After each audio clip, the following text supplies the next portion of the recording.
పేదవాడి పక్షాన నిలబడతా, ప్రజా గొంతుకై నినదిస్తా. వాయిస్ ఆఫ్ వాయిస్లెస్, తెలుగువారి మనస్సాక్షి, సాక్షి టీవీ. సాక్షి టీవీ ప్రసారాల కోసం మీ స్థానిక కేబుల్ ఆపరేటర్ను వెంటనే సంప్రదించండి.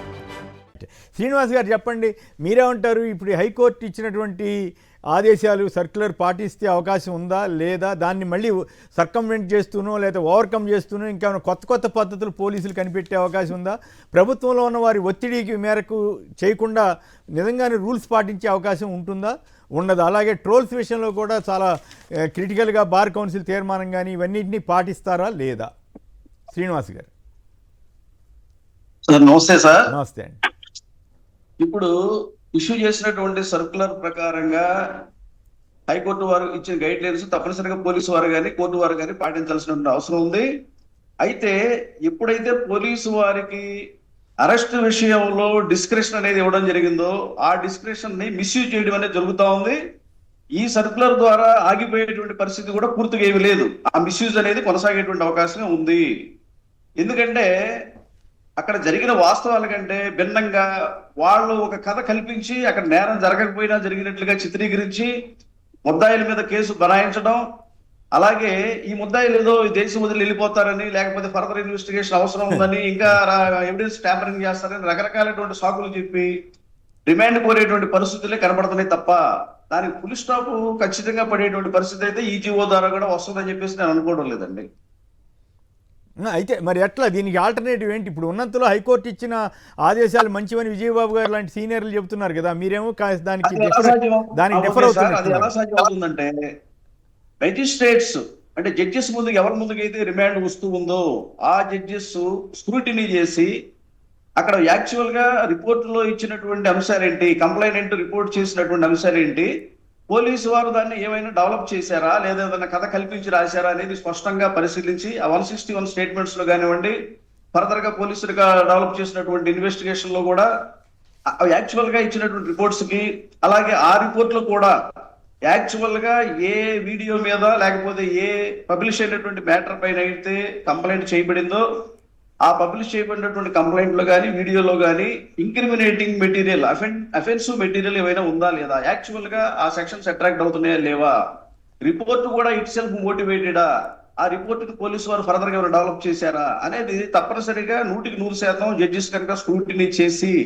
ఎర్లీ స్టేజ్ లోనే రిమాండ్స్ రిజెక్ట్ చేసే పరిస్థితి ఉంటేనే ఈ జీవో వల్ల కూడా ఫలితం ఉంటుంది. ఎందుకంటే పోలీసు మిస్యూజ్ చేయడం అనేది ఆపరండి. ఎందుకంటే పోలీసు బయాస్ గా వ్యవహరిస్తున్న మాది మనం చూస్తూ ఉన్నాం.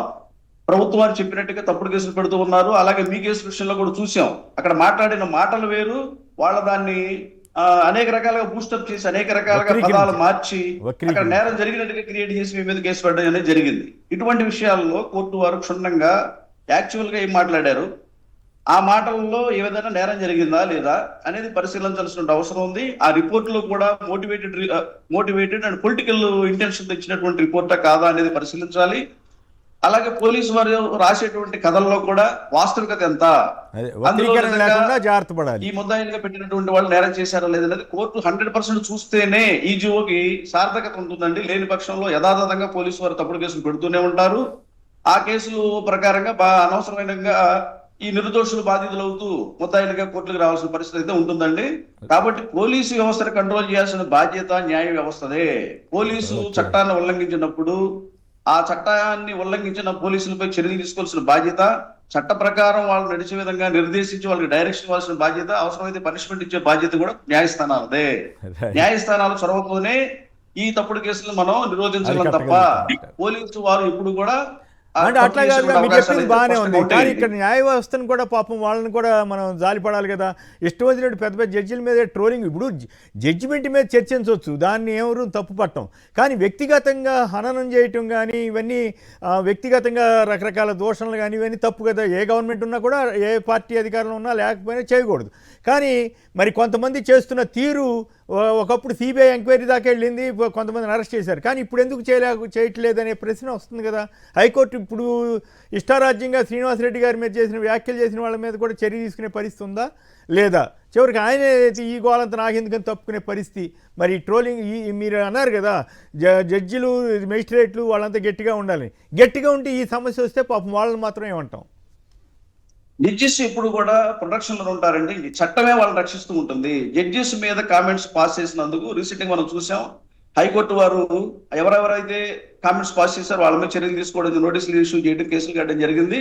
కాబట్టి న్యాయమూర్తులపైన, న్యాయమూర్తులు ఇచ్చే తీర్పులపైన ఇష్టం వచ్చినట్టుగా వ్యాఖ్యానాలు చేయడం అనేది ఎవరికి హక్కు లేదు.